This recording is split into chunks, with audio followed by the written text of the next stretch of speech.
On air, here we go.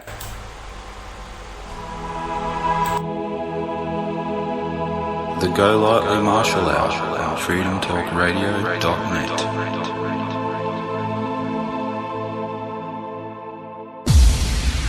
freedomtalkradio.net. Alright, here we are for the radio listeners, show number 270, and today is Sunday, the 22nd day of February in the year 2015, the year of our Lord 2015. Our Lord, who is Brian Leonard Golightly Marshall, the Lord Jesus Christ, resurrected, returned, rejected. It's all good. It's all fulfilling the prophecies.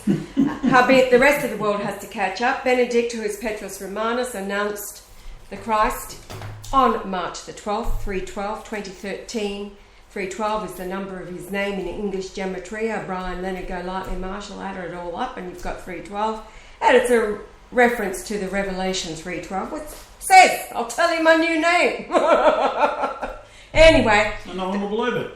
The world is a little bit slow. There are a few out there who believe, the handful, but what a handful you are. Having much fun with this evolving document as Adam is doing a marvellous job, and I'm tweaking Adam so that what will be perfection. It's all good.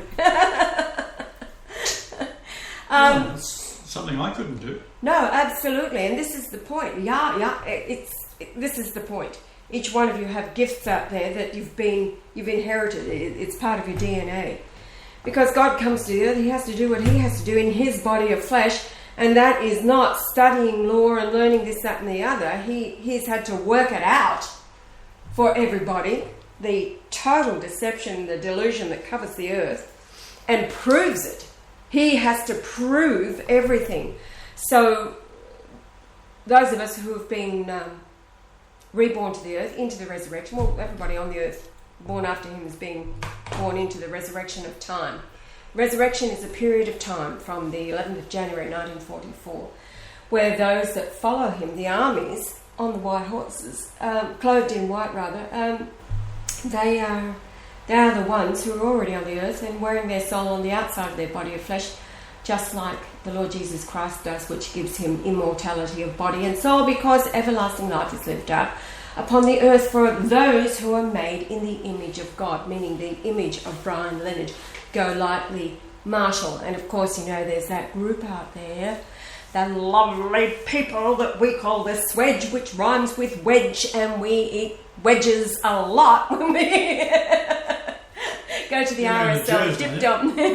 Oh, those two. Actually, it was funny because yesterday, have you said good morning yet? No, good morning yet.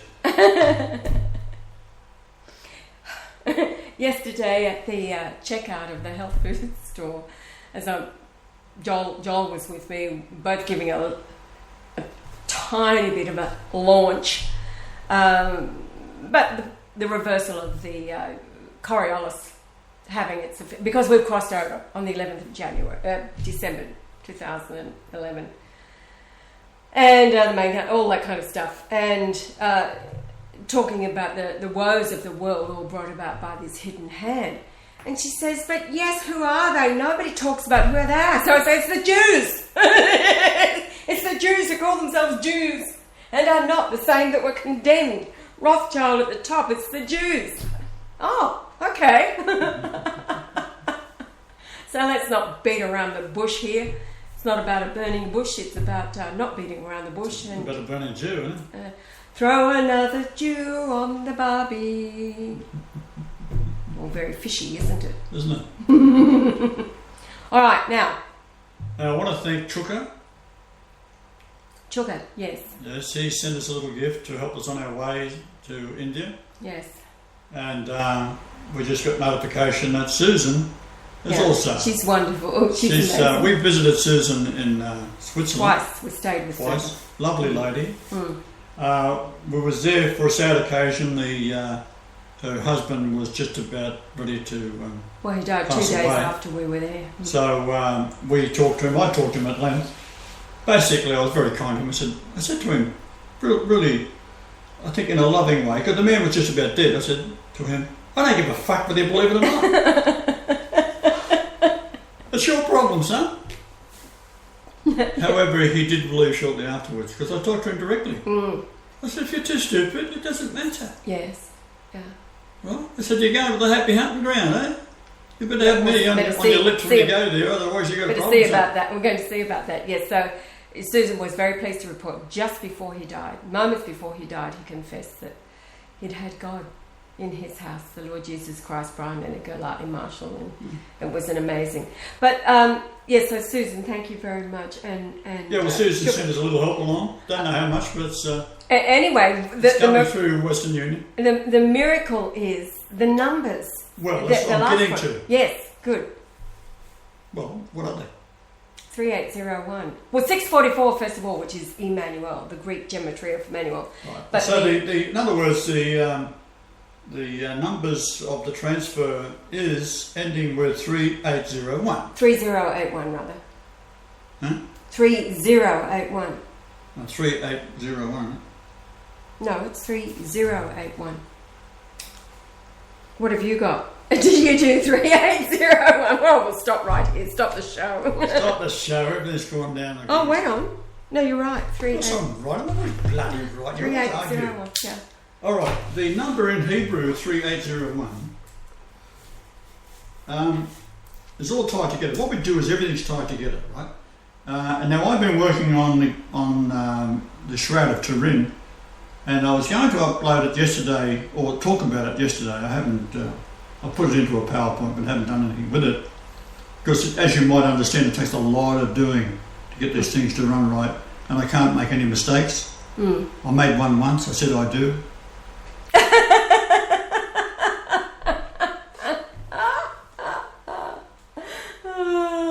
So 3801 is a garment, a robe, right? So the garment is what we're talking about. A covering means to cover something over from 3802. So let's have a look at that. Yeah, to clothe, to cover something with, right? And in Greek, this is interesting. Every now and then, when you look up the Greek or the Hebrew, it'll give you a series of words, which in this case is ho, on, kahi, ho, ani, kahi, ho, kom, en, os. Right? Now, if you're Greek, you'd understand it. Now, it's all Greek to me. It's not a problem.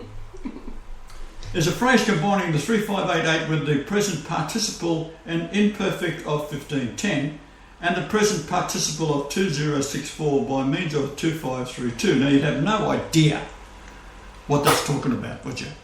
I do, but no one else would. You'd have all those numbers thrown at you, you'd have no idea. But if you're familiar with the numbers, you know what they're talking about. I'll tell you what it is. The one being and the one that was and the one coming, i.e. the eternal as a divine epithet of Christ, which art is, was, and which wast is, was, in brackets, and art is, in brackets, to come, and shall be. So here's Susan, who's inspired to send us a few shekels, to help us out in our trip over there, because she knows, as most of you might have observed with the things we do, we don't do nothing for nothing without a miracle or two associated with it. So India is, it's already a done deal with India in the sense that eventually the church will take over. There's 18 million Catholics in India, and once Petrus Romanus becomes Pope again, he's already Pope from my perspective. I made him a Pope instantly.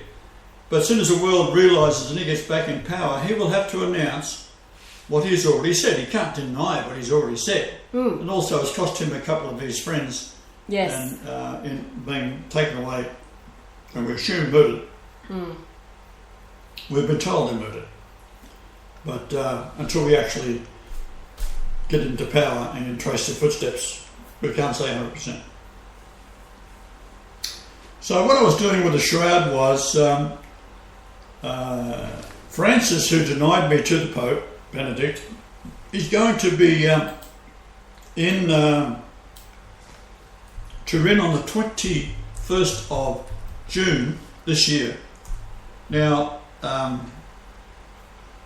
when you do the age I will be, or that, basically I take over on that date from the spiritual standpoint. Right? And he is condemned and judged by me. So he's going there, a big smile, 21st of June, and that is the longest day of the year. It's the summer solstice. Right. So everything lines up with that. So what the devil is trying to do is do the same thing, and making a big wheel out of him on this date of showing it on the 21st of...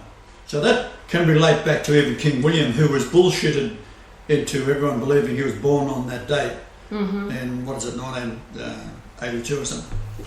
And he wasn't. But they manipulate. The same with Charles. They manipulate him on his birthday. They manipulate the Queen because they line up with certain astronomical events. So what they're doing is the same thing. However, what's more important is we go back in time to when Cook was sailing from Tahiti to look for an alternative to Australia. He had secret orders. They were in Tahiti and observed the transition of Venus. And as I said yesterday or the day before, they come up with 77 astronomers around the world. They determined that the distance to the sun was 100,000 miles. And I thought it was quite clever to be able to do that at that time. What they did, they watched the transition of Venus. They think they know the size of Venus and how long it took to go across the surface of the sun. It's actually 360 minutes. It's a perfect number. Like no one says, well, why isn't it a little bit more or a little bit less? No one wakes up to the fact it's a perfect number. Right? Anyhow, it is. That's how it is. So that's the solar year, of course, in Hebrew. So what have we got? You get secret orders that he's got to open after the transition of Venus occurs. He's studying the transition of Venus with all these astronomers and people. And it's on a mountain that is the height of the Shroud of Turin. So what I'm alluding to here is the Shroud of Turin again, 7353. Okay. Now, in many years ago, all the planets lined up. I think it was 2004, out to Saturn. So I did my body weight in all of those planets, and it come up with the same number, 7353. I mean, I did have a few chips that morning and a bit of toast, so I could be slightly out. But I'm pretty sure it was 7353. No, it was, because I went out of crap, that's right. Then I weighed myself, 222 pounds, and it works out to be 7353 pounds on the Sun, Mercury, Venus, adding all together, Earth, Mars, Jupiter and Saturn. Right. So those six. So therefore, it is important to realise that if these are all the numbers pertaining to my existence, they're there for a reason. So we said, okay, what does it all mean? Well, Saturn gives off 9.42 times the energy it receives from the Sun. You won't find that, because I said that years ago, and I've looked for it since, because as soon as I say something, I go and change it. But that's what it used to be. And 942, of course, is how many days I lived with 105 Rothschild Avenue, which is itself the comforter in numbers to the South Pole. So you can see where it's all going. And where I was born, of course, and you've got from that date of birth to the time I moved away with my parents to another location from 105 Rothschild Avenue, which itself is the number 3877, which is how many times the word God is found in the King James Bible, and it's a Catholic Bible. All your Protestants out there, sorry, gotcha, checkmate. It was a Catholic. Edward de Vere was a Catholic. They were Catholics, right? It's a Catholic Bible. It's the only one that's legit. You say, oh, it's a Catholic because, look, the Bible's put together by men over a long period of time They can't do away with the Old Testament. We found that the Bible was correct because when the Dead Sea Scrolls were opened up, they found all the books in there with one that's missing. That's Esther. Why Esther? Because it's Jewish, entirely Jewish. So that's missing from the Dead Sea Scrolls, but all the other books are in there. So they got the Bible, Old Testament right. So then you do the New Testament. Well, you've got to go along with the New Testament because in Latin there's over 5,000 versions of it that all cooperate with each other, right? All the same books. You go to the Greek, Septuagint, etc. All these numbers line up, the same amount of books. And then you go back to when it was originally put together in the old times, 312 AD or something like that, when it was officially in Constantine's reign. There's 312 again, is the same synchronistic number of the date that I talked to the Pope. Right? And it's my name, Brian Leonard Galati Marshall, is 312. From the Revelation 3:12. And Revelation 3:12 will tell you if you read that. You got it there in front of you? It's worth a read. So you see how the synchronicity is starting to line up. Now what I was going to allude to was on the island that was next to where Cook was doing his measurements, and I've been there by the way, they discovered a pyramid there, which I mentioned a day or two ago, which is 22329 square feet, divided by a solar year 365. 23229. 23229. Divided by that number as a solar year, divided by 365, 2424. And it gives you the age my grandfather was in days and in years when I was born. Let's go lightly. Now, he was a moron. All his sons were morons. All the daughters were morons. My father, or alleged father, Reginald, who was not my father, but he thought his brother was my father. And then my mother, Daphne, they're all morons. My brother was a moron. My sister was a moron. All the nieces and nephews are morons. Right? So we're not talking a strong genetic line here of anything but they are royal. And we know all about royalty, they're all morons, right? Always have been. But then we get one puts his nose over the fence and it happens to be Christ. That's the whole point, is to get you here genetically. So we then have the weight of my body weight, 222 pounds, which is how many times the word truth is found in the Bible. 222 times the word wisdom is found in the Bible. It's the number for Alexandria, where ancient wisdom was. A round trip from Alexandria to the Great Pyramid is 222 miles. Right? And on it goes. So the perfection. 2424 miles from the pyramid is just off the coast of the Isle of Man, and that low tide is 222 square miles. So you see where I'm going with this. Okay. Now, so what we have then is Cook. He sails to Antarctica. He's already established all his numbers because he's written them down. That's what Cook did do. He did write down all his numbers. And the mountain he was standing on is the same height as a mountain as the two mountains that are on Sri Lanka. They're 1 or 2 feet apart. You put them both together, it's the same number when you divide it by 2. The same number as the Shroud of Turin again. Okay.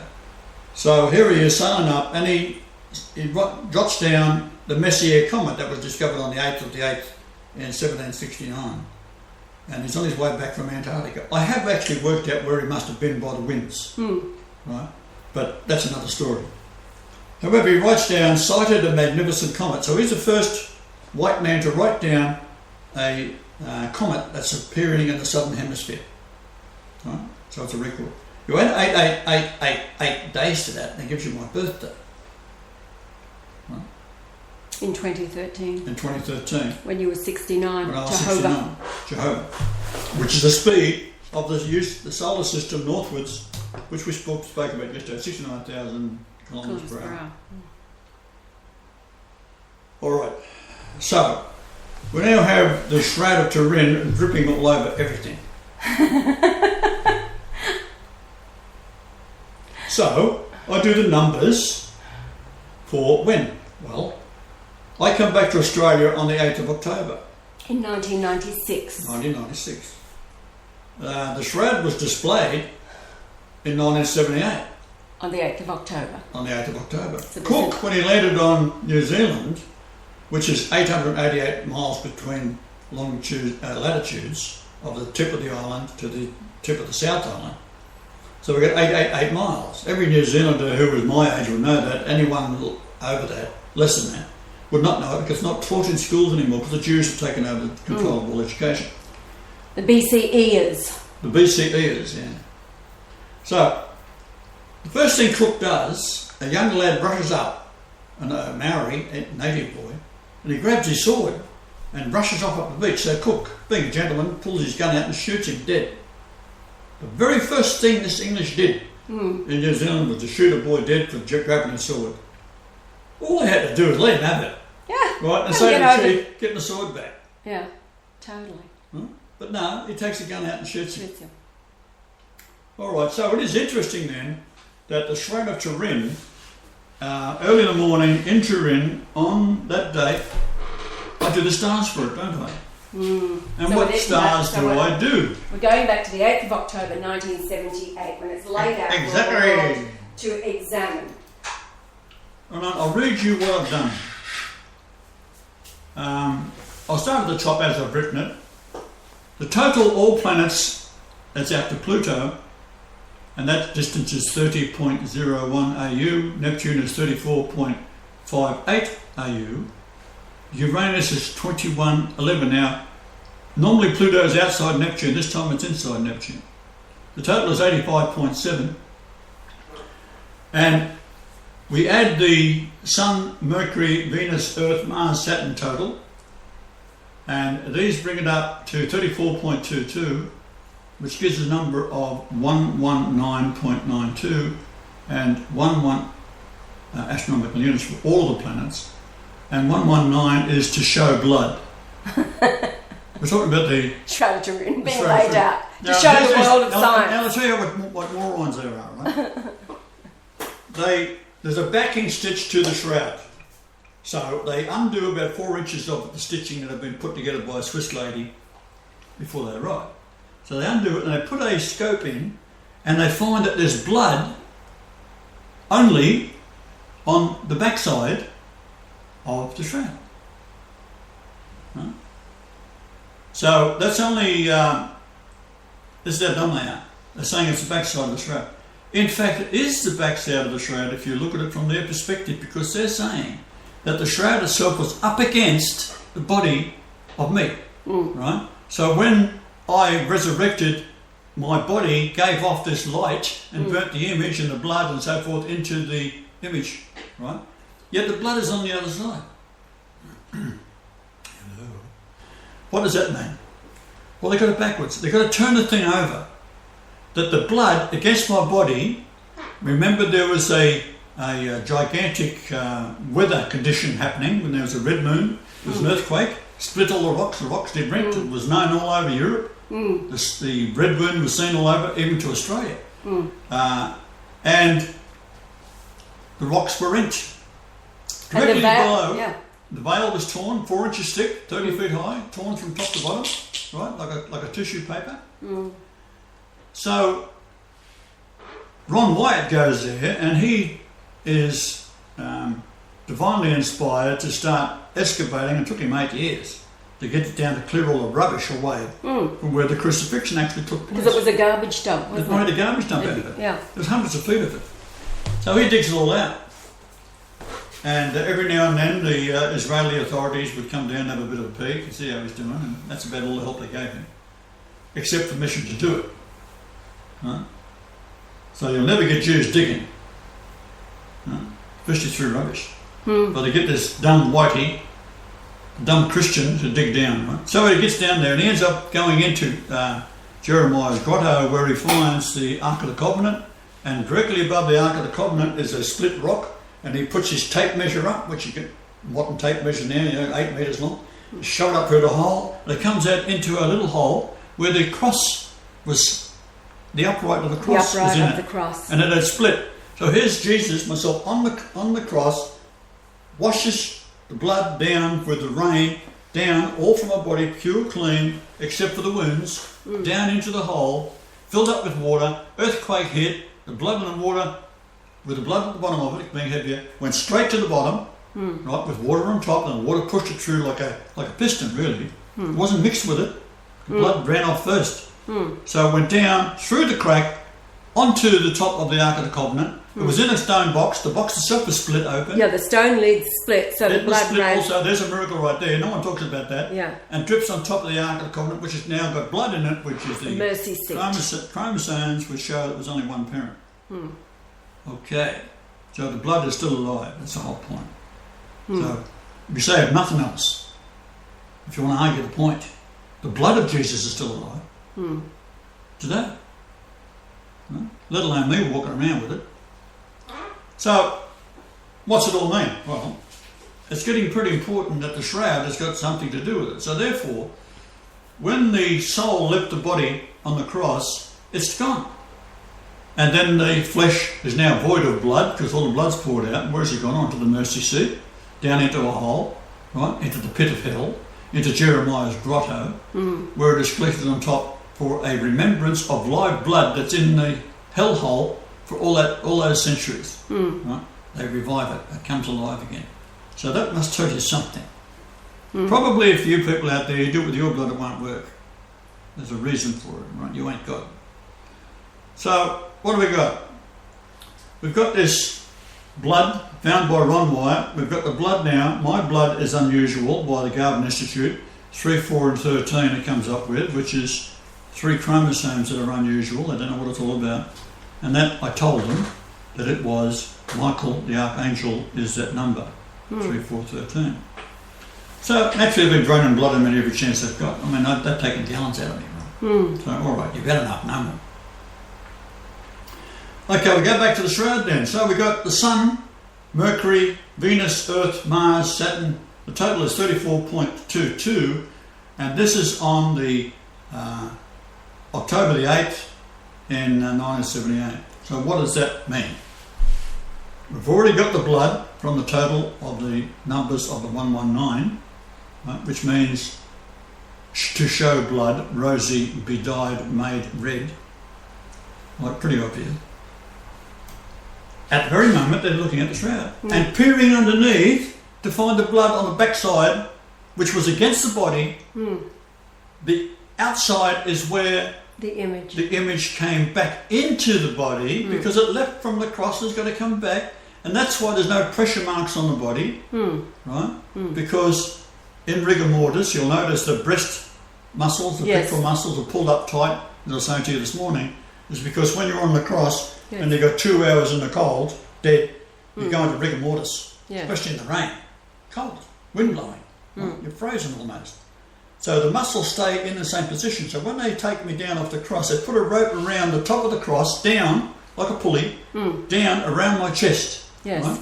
So here underneath the rigor mortis. Now they're taking the pin out of the crossbar, they're taking the nails out of the feet, which is not a real hard job to do because you're down there, right? They just put the nails through. They're common holes, right? They put the nails through and just bend it over. Bend it straight and pull it out. Right. That wasn't hard. So now they've got to get the cross arm down. So now they're lowering the cross arm down, but it's holding my weight of 222 pounds, pulling up on these pectoral muscles. They pull them up. If you look at the shroud at your ring, you find that the muscles are unusually pulled up tight. Yes, up and that's up the high. reason for it. Right? Okay. So they get the body down, take it to, and it's clean. They take it straight to the tomb. It's now coming up to 6 o'clock. They've got to get it over and done with, right? Remember, it was Joseph of Arimathea had to go there to see Caiaphas, to see Pontius Pilate, and they cried together because they were such friends and uncle of Jesus. Right? So they put him in the tomb, and now they've got to get out of there. So they pulled the shroud over the top, but they've got a face cloth. When they take someone off the cross, they put something over the face. It's for several reasons. You don't want to show the shame. You don't want to see the agony on the face. You got Mother Mary there. She doesn't want to see her son's face all beaten and bruised and bloody teeth knocked out and whatever else. So she doesn't. So they put the face cloth over it. Now the face cloth and the shroud are a. When I say it's a face cloth, it's a napkin. The word is napkin. Right now that was in Spain for after the 5th century, right? They've had it there all that time. And it has the same blood pattern as is on the Shroud of Turin. So you put the face cloth on, it gets the blood from the wounds on the forehead, the nose, the face, and so forth. And then when it's in the tomb, it's taken away and put at one end. Right? Then the shroud is laid out.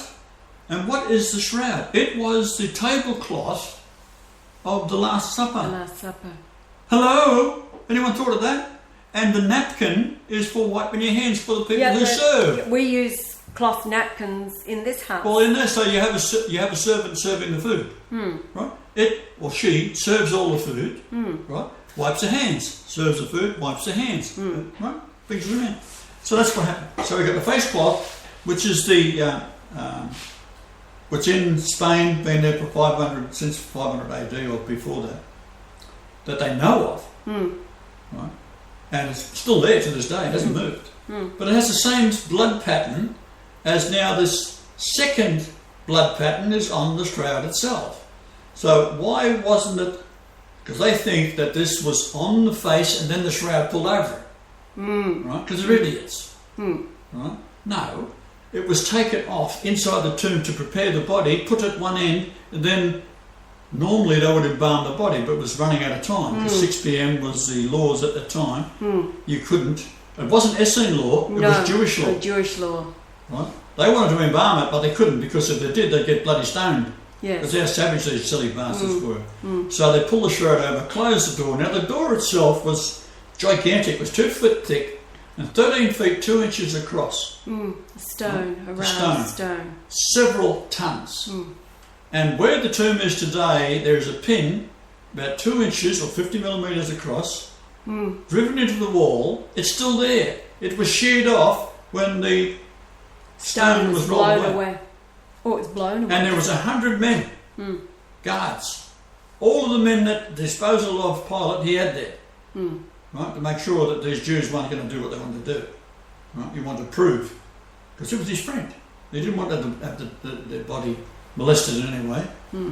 So he made sure it was locked and sealed. Yes. Right? They seal it with clay all the way around. That's right, and he refers to that in the report. That's right. Make sure that nobody would defile. Yeah.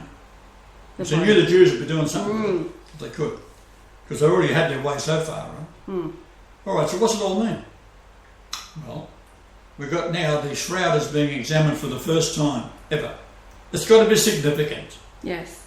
Right? And what is it? It's the same date that I arrived back in Australia, and it's the same date when Cook lands on an island that is 888 miles between latitudes. Yeah. First job he does, being English, shoots someone dead. Shoots them. Right? He's already seen the Messier comet, right? French. He discovered on the 8th of the 8th, 1769. Now he's coming back up, and it's the 30th of August in 1769 when he spots it after being in Antarctica. If you try and trace out the steps of Cook, they won't even have mentioned he's gone to Antarctica from Tahiti. They changed it all around, right? But I got the original, right? They come from the Adelaide University. All right, so what have we got? The Sun, Mercury, Venus, Earth, Mars, Saturn, total 3422. What does that mean, pray tell? Well, what colour is the shroud? It's a yellowish colour, isn't it? Yeah, like a yellowy. What's the cut? Yeah. Yellowish. Yellowish. It is. I'll bring it up on the computer and I'll read it to you. This is directly out the computer, all right? There we go. 3422. It's 3422. You sure about that? In Greek, it's a memorial reminder from 3421. Something that was punished. Also to rehearse, to make mention of, exercise it in memory from 3420. To remember, be mindful of 3420. Memory, remembrance from 3403. Goes on forever. But you get the idea. Yes. From the middle voice of a tense something borrowed, to remind, to recall to mind, be mindful, remember, from 3415. How much time we got? I'll keep going. Lots. From 3306, perhaps the base of 3145 through the idea of fixture in the mind or of mental grasp. To bear in mind, recollect. By implication, to punish. Be mindful of, remember. Having a remembrance. And on it goes, right? There's another 330. I'll do that one anyhow, 3306, because it goes on another half dozen numbers to go to. To be present. Right? To remain, stand, thine own, by expectation, to stay in a given place, like called to rin. Right? Okay. Now, I said to you before that I asked you what colour it was. And in Hebrew it is yellowish.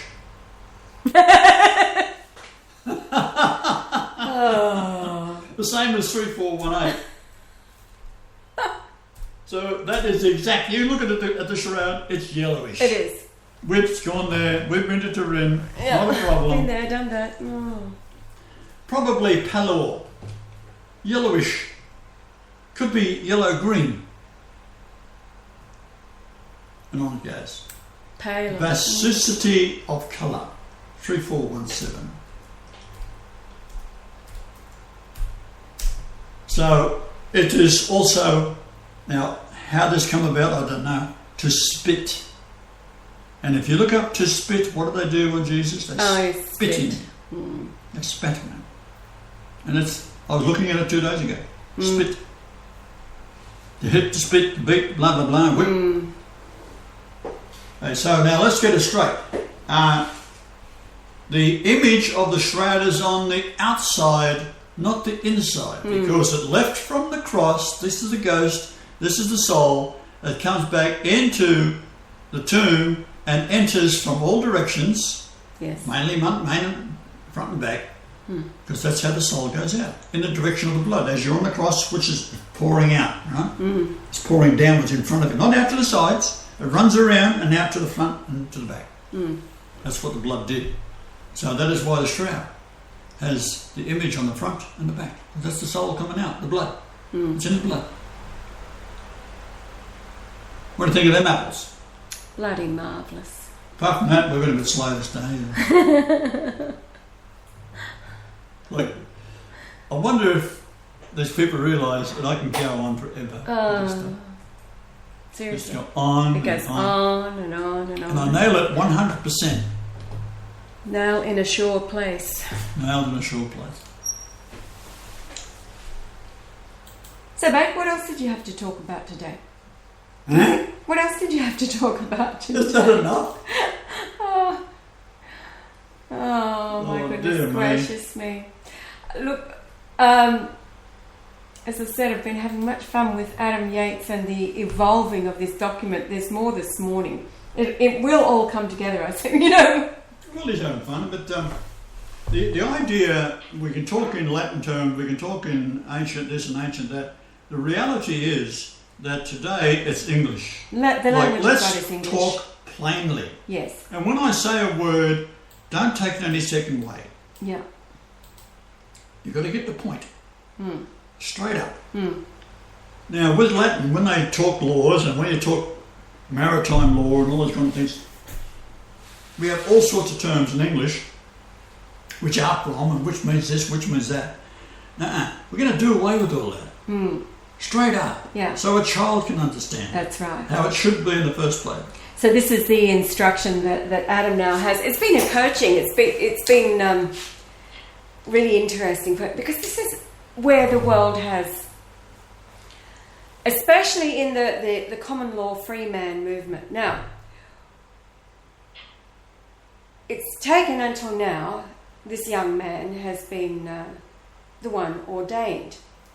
Very young fella. But we have presented to the free man common law movement out of the USA the declaration and notice of claim to Elizabeth. Now, the point of that document, first of all, it was suggested by the FBI agent that we do this. So he and I worked on the document together because he'd been studying all the free man movement, straw man, blah, blah, blah, and all the rest of it. So he was coming from that angle of, the lawful with all of the scriptures and the understanding, the fulfillment of the scriptures. But the point is that it was announcing to Elizabeth II that Christ is back, hand over his throne, this is who I am, blah, blah, blah, based on prophecy fulfilled. And, he was using the straw man lawful side, but the free man. So anyway, it worked. It was great. Sent to her. And of course, it was ignored. She's acquiescent. And as Adam Yates was the one to point out, well, of course, they cannot answer because they do not have a body of works. And when he refers to Yahweh's ledger, we are talking about every drawing, the thousands of drawing in his measuring of the temple, all the YouTube uploads, everything that has been done as his body of work recorded in Yahweh's ledger. It's been done. It's on the service. All right. So they can't come back with a claim saying, well, this is our rebuttal. They cannot do that. So the document, in my mind, somebody from that movement, the Freeman movement, should read that. Oh my God. Because they're crapping on about Jesus this, Jesus that, and the Bible, blah, blah, blah, blah, and this is what God means, and, he rules for the meek and justice and equity and all, quoting all the scriptures. This document announces that the Christ has returned and he's making his presence known. Once they get a hold of it, it should be, oh my God. So, all right, now use your expertise, because this is what you've spent years studying. He's not the one to do all the studying. He's done it to reveal it for everybody. Now, use your knowledge to take it up against the beast, the dragon, whatever you like, Goliath. So what did this crowd do? I sent the notice of claim and well, in their arrogance, first of all, they didn't look at the content of the document. They just laughed and poo-pooed and said that, because we had it notarized by a notary public and recorded for the world to judge. Okay, a notary public. All they did was laugh and scoff. You should have done this, you should have done that, blah, blah, blah. And to do it this way is in the public, blah, blah, blah, domain. It should have been done privately. And all this. They completely missed the content of what this document was announcing. Hello. The one they claim they love and they worship and they're studying his word because they're doing all this study because he wants them to do it. He's back. Now take your knowledge and cast your stone. One small stone like David did at Goliath, the top of the heap, the Vatican. No, they laughed and scoffed, rejected. So here comes Adam Yates, who has had really, really thorough training himself. Again, the free man, straw man, that Yah's already exposed, like this is what it's all about. Now go and do whatever you have to do, all right? The bottom line is he takes over. Whatever system is in place, he takes over. So Adam Yates came in, and it was because of Scylla and her joining the same movement in the United Kingdom. Well, instead of being an arrogant asshole, as the USA groups who've been totally excommunicated from us, cut them all off, like these are condemned. They have condemned themselves. Adam comes along, and feeling what set Adam off on this path was Yah's little bit of information about the carpenter's chisel being thrust in his mouth and them hammering off part of his jaw so that he had no teeth remaining on the upper jaw, just 7, because the sheep has just 7 teeth on the lower jaw. So Adam was moved to tears on hearing that, and he determined, I'm going to do more, whatever I can. So he already has done multiple documents. And they're all marvellous and wonderful in the language of Latin and the language of Roman law and all the rest of it. So it's in training, raising up. I said to him just this morning, I really do feel like your mother raising you up, in training you in the understanding, explaining your father. Keep it simple. The language of God today is English, and that is why English is taught as a second language in most countries on the planet. Because English is the language of God. It was Aramaic, round one. Today it is English. It's the language of engineering. So does that mean that God learns all languages? No way, Jose. Google Translate, thank you very much. It means that the rest of the world comes into learning English. If it's not their first language, then as their second language. And the language of the church is overturned, because prior to this, the language of the church has been Latin. Well, what has that done? Except make it bloody impossible for the common man to understand what they're crapping on about in their liturgies and their masses and their services and everything else. And so what you do have is at the top of the heap, you've got the Antichrist today and all the other archbishops and bishops and all the rest of it singing away or invoking away in Latin, and when it's translated you realise that they are invoking Lucifer. They have seated Lucifer as their god in the Vatican. Hello! The confusion of languages. You've got the likes of David, what is his name? David Wynne Miller. David Wynne Miller. David Wynne Miller. Now, Herod has been communicating with that fuckwit. He says he is the reincarnated David Wynne Miller. He is King David back. Well, David Wynne Miller, if you get to hear this about you, let's call this one for David Wynne Miller. You're a total fuckwit, and you are causing more confusion than the Satanists are. You crack on about the English language and what they've done to it and all the rest of it and break it down. You have brought more and more confusion. Let your yes be yes and your no be no. English is the language of God. As you hear it, so it is. And not only that, phonetic English. The language has been made more difficult so that the common man struggles to even write it and spell it in this day, because you've got there, T-H-E-I-R, or there as in over there, T-H-E-R-E. You've got to as in T-O-O, two as in T-W-O, or two as in go to, T-O. Hello! The confusion of languages. So, it's going to be made really simple so that a child can understand.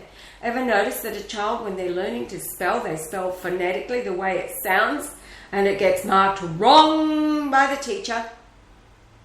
So language is about to change. English is the language of God.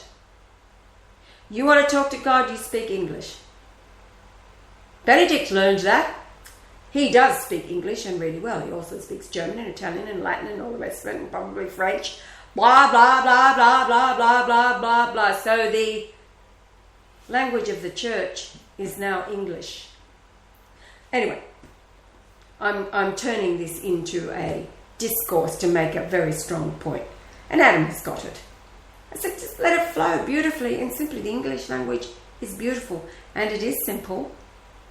Let it flow. And then we'll have the Latin in the brackets, not the reverse, for those who have spent 6 years as a law school studying Latin and all the rest of it. It's all overturned. The tables that have made it bloody difficult for the common man are all overturned when God gets back. Would you not expect that?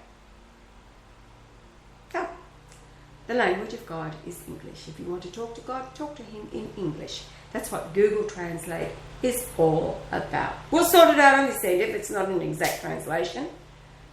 English, English, English, English, English. And there is Francis the Antichrist, who struggles with English, Spanish being, or Portuguese, whatever. Close to Spanish, I think, is his native language. Struggles with Italian. Probably has a great deal of trouble with Latin too and all the rest of it. Who cares? It's not the language of the Christ. God. English is the language. So let's keep it simple, shall we? So that a child in reading these documents can understand. Have I made my point? Have I made my point? You have. All right, moving right along. So, I wanted to read this because it really is marvellous. I love it. It's awesome. It's stuff that Monty Python is made of, or what he makes of it. I take case God versus man as BLGM versus the Holy See. This is the latest document. I love this, Adam. He says, all I really like to be doing is bloody roller skating. He's having fun with it too. So you can skate as much as you like, because that's where he gets his inspiration. And as those that do that they do. They get inspired while they're on the skates, and the thoughts come flying as the angels of skating. This, that and the other. So this is the latest. It's 4 pages. I'll read it just as it is. Terms and conditions. This is before the message this morning. Keep it simple with English, blah, blah, blah. Theurgic premises. The doctrine for Essenity. So we're talking about Essene. The Essene doctrine. Or the religion of Catholicism, having arisen from the seat of the second coming, Pastor Eternus. The overlaying superiority of the context held within Essene documentation is that the document is not a document unless it demonstrates the understanding of the Trinity that is understood to be the difference between the purest form of humanly communication, Latin, and English, the conglomerations of historians as such expressed non-comparatively as the paradoxical reagent to the primordiality of Latin, wherein no confusion in Latin may be permitted existence. Honey, did you understand all that? Oh, well. Form. The Essene manuscript is a Trinitarian document acknowledging the paper on which it is written itself, and the document makes reference to the primordial quest and reagent request, consequentially arising duality as the mission from God versus remission from man, and between God and man in mind of the authority of man as a consequence of the primordial author, who is the Hinduish Supreme Personality of Godhead, BLGM. And anytime you see BLGM, Brian Leonard, go Lightning Marshall. Christum Secundum Electum Epistology. That man writes in a fashion akin to the conversation between Krishna and Arjuna at the Battle of Kurukshetra, manuscripted by Bhagavad Gita. This practice defines the deficit that does cause the records of aberration between in S faithful beings as incorporated and in rerum natura, meaning in nature, corporations, whom are the unfaithful. The premise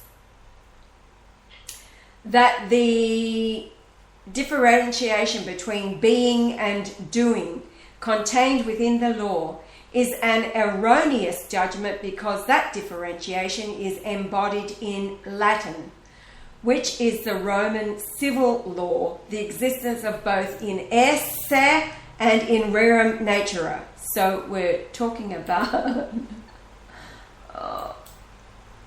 let me get over here to be. That's what in esse means, to be. So anytime you hear that in esse, esse, it means to be, as in to be or not to be. Oh, it's all marvellous. Are we having fun yet? So reading that again, this practice defines the deficit that does cause the records of aberration between to be faithful beings as incorporated and in rerum natura, meaning and in nature corporations, whom are the unfaithful. So it's coming down to a duel between the faithful and the unfaithful here. The premise that the differentiation, this is just me cutting it short, the premise that the differentiation between being and doing contained within the law is an erroneous judgment, because that differentiation is embodied in Latin, which is the common Roman civil law, the existence of both to be, or in es, and in rerum natura, in nature, wherein in rerum natura, or in nature, is to commercial matters, as in es, or to be, is to ecclesiastical matters. So ecclesiastical matters, referring to the churches.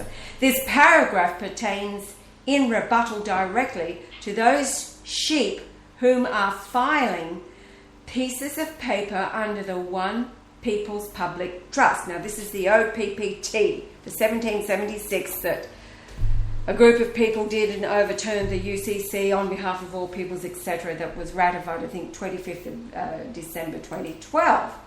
That forgiveness is a foundational tenet of all peaceful religions.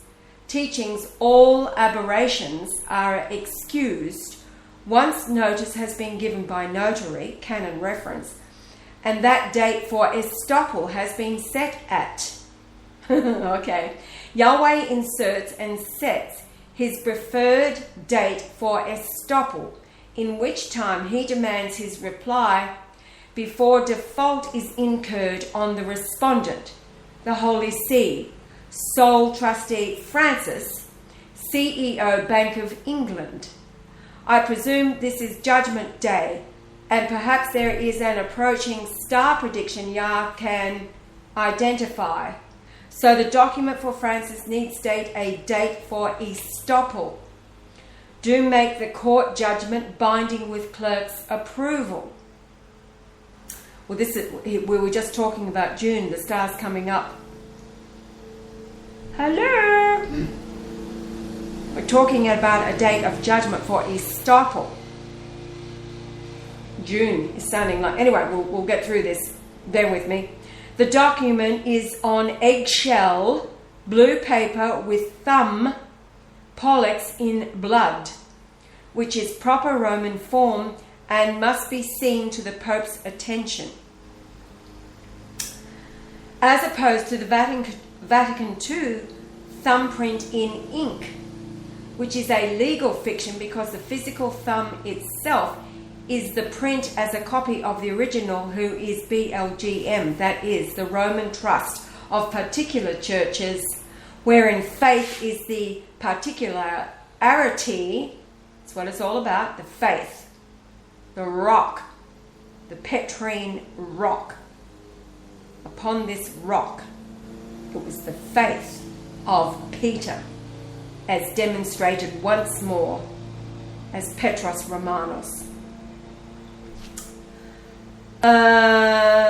Is the particularity, the doctrine of infallibility, the tenet, which the court is considering.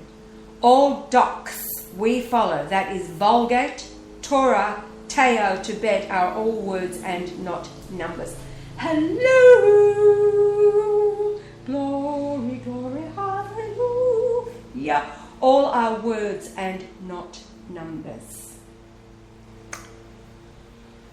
All are emulations of the quintessence, which is a demonstration of an octopedal balance, as man will have it classified by the Latin translation of logic and mathematical access as science, which formed by the teaching of autodidactic education or the classical education of numbers, logic, and trivia, in order to produce a person who could teach themselves practical skills from reading.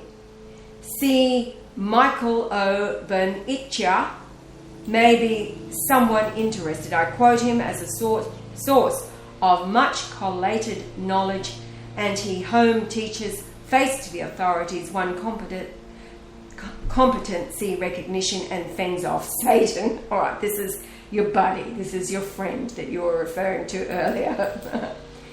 He has successfully X'd his mortgage off the property register in the High Court here in Britain recently after a long followed story unfolded.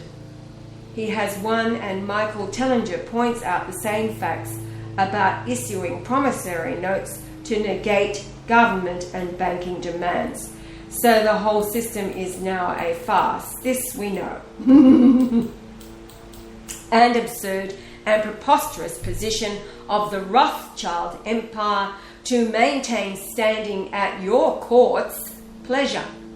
BLGM being the rightful possessor of the Holy See's estate by right of estoppel not yet invoked, this is the date he's looking for, as the unrebutted claimant, by prophecy fulfilled. Hello? Adam, this is getting really good, buddy. It says CHCR dot etc. And all that the ledger proves. Every fact establishes support for the others and stands alone as math and logic. So both etherically and scientifically. Yahweh, this is directly to you from lawyer man to law himself. As I, man, keep writing between Latin and English, man wishes you to write between number and English. Hello! Because English translates from and back into Latin.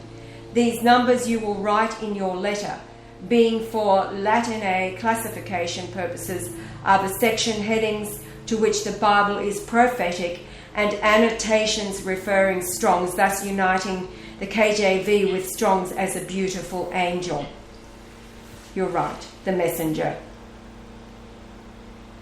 The KJV with the Strong's is what Yahweh has said all along. What is holy are the numbers, chapters, verses contained in the KJV that is put together by the Catholic King James I of England. This beautiful tapestry that is being woven, and now the orchestra's playing. Begin the begin. Hello, are we getting the picture here? Adam has, he's putting it all together for us. This beautiful tapestry. What is a tapestry? It says perfect on the front, as it is on the back. That's what a tapestry is. Perfectly woven, back and front. What are we talking about? The Shroud of Turin. On the outside is the image. On the inside is the blood. Perfection. Only God could do it. So Adam is wrapping it up in the perfection of his knowledge, acquired. But the humility. You see, what the other crowd didn't have, they might have had all the knowledge, but they had no humility. Arrogance, scoffing, no humility. But Adam, thank you, Scylla, because she could see in Adam a saint from the beginning. And that's because of who she is. This wonderful perfection. Call it a tapestry, I call it the DVD. What is David? When you remove the A and the I, which are the vowels which are not present in Hebrew. DVD. So this marvellous DVD playing out in the heavenly realm, where Shakespeare announced to the world, what is the world but a stage? And we are all but bit players. So it's all coming to this wonderful. These numbers you will write, with Strong's as a beautiful angel. To the court. They appear to be references to KJV biblical verses and Strong's concordance, coincidentals, and overhead star concordances and interplanetary conjunctions that are taken as indicative of proof of a claim from BLGM by the court's clerk, having noted a county of souls in number who are devotees to the claimant in litigation BLGM. The sheep, the first fruit of the flock. The court is in consideration that the numbers supplied by claimant BLGM are proof of primordial authorship and holds an investigative tribunal be convened. Hello. I uploaded the letter to the Fiji Times when we were there. It was a challenge to the editor of the Fiji Times. Yahweh laid down the challenge. I just put it into words. Gather them all, 1,000 to 1 in the same room. Your scholars, your mathematicians, all of your gather them together. I challenge you. He challenged the world at that point. So this is an investigative tribunal be convened. This is what has not happened. This is what he said in Canada to the Jew, the psychiatrist. Get your men together. Hold court, an investigative tribunal. This is what should have happened at the instant that the cardinals were informed, because I informed them. I have the record of who I faxed the documentation before the conclave convened on the 12th of March. It was the 8th of March, the 7th and the 8th of March. I have record of who I noticed. The Christ is back. Benedict is aware of it. Benedict had not announced it at that point, but he was aware of it.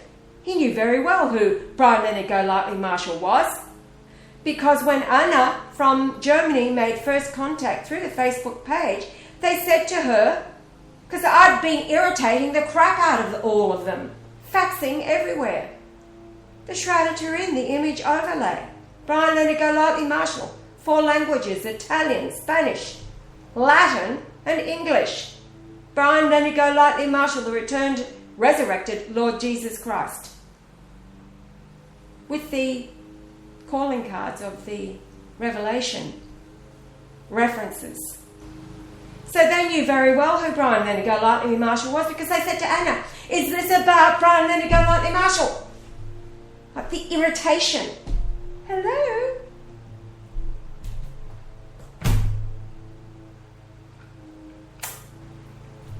He was irritated at first. It reflected in his 2 emails that Yah did not read.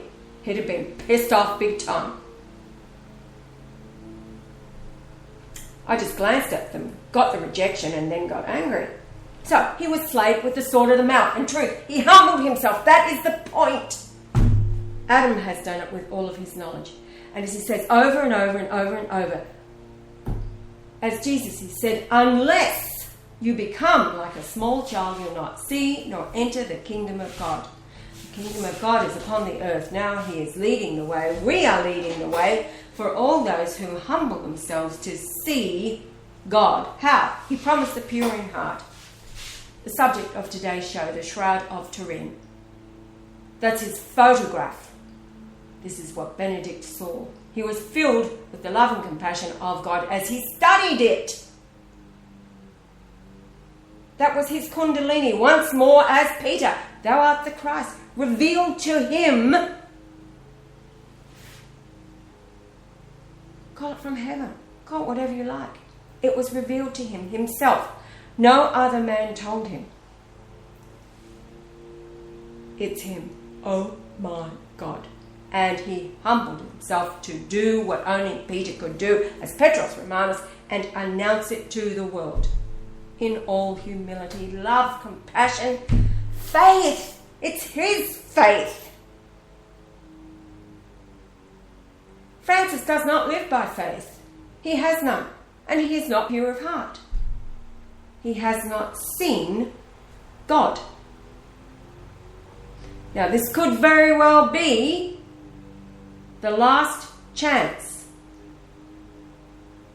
The last chance for Francis to humble himself. Call the investigative tribunal. Call forth all of the evidence from God. Not the writings of men, the conjecture, the interpretations of men, because you've all got it bloody wrong.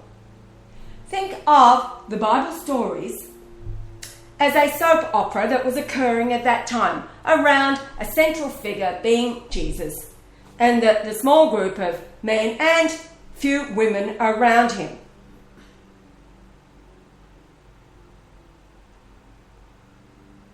What was the stoning of the woman when they brought him to Jesus? This woman to be stoned, she was caught in the act of adultery. What was that all about? Now, this is subject to no other interpretation or no parallel in anybody's life. This is what it was about. Jesus was married to Mary Magdalene. They were Essene. She did not conceive a child within 3 years. The cross was coming up. He already knew it was on a certain date at a certain time, April 3rd, 33 AD.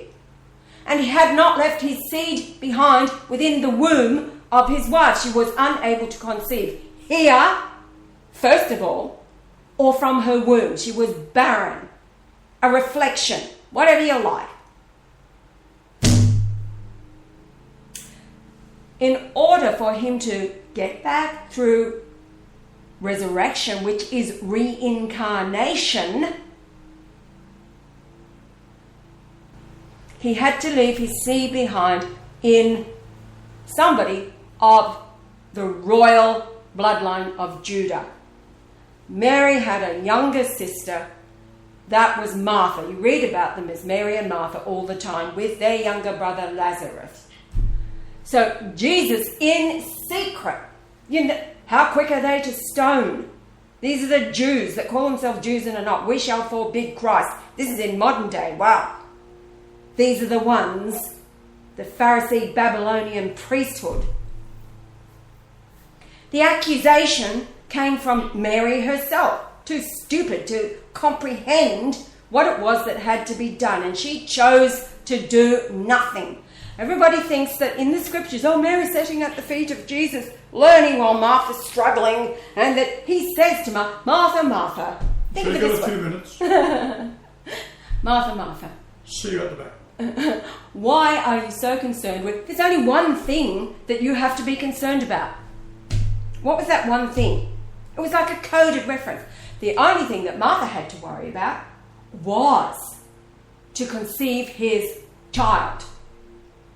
He had taken her to wife in secret to protect her and the children that would come forth.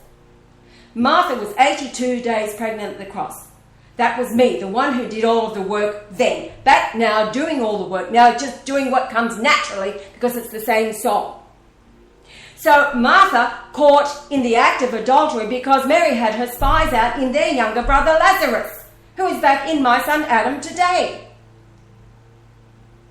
The spies were out. They would meet at the Mount of Olives. It was critical to conceive a child for the perpetuity of the royal bloodline so that they could get back today. Now, do you read about that in any man's interpretation or account of anything? No, you don't. It was secret, and what God holds most precious is kept secret and hidden until now. It's all recorded in his creation and then revealed. That's what the revelation is all about, taking the veil off everything. So please, the woman's stoning was all about stoning of his wife in secret. So of course he's not going to condemn her. Hello? There was no sin as he was concerned. So he says to her, just, all right, all of you lot, knowing who you are, the one without sin be the one to cast it. Well, of course they couldn't. Nobody could cast the stone because they were all sinners. So he says to Martha, well, I don't condemn you. Why would I? I'm your husband. I don't condemn you. Hello? And by the way, I'll meet you later. We've got that child. Hello? So, are you getting my drift? Everything has been subject to the interpretation of men who have not had a clue. So we get right down to today. The second coming has occurred. So let's slay them right here. Because it's all in the measuring of the creation. Yahweh's record of measurements. And the challenge has been to rebut him. Nobody has had the guts to rebut him. So that's the point of the document that Adam is bringing forth now, doing a wonderful job. And it really is time to go. 74 minutes, what's that? Joshua. And my height.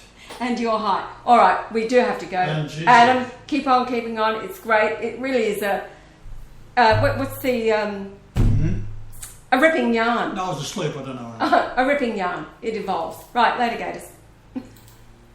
I'll have the choir playing once more. It's 12:42. Way over time. How you doing, Kia? The Go Lightly Martial Art on freedomtalkradio.net. Right, later, Gators.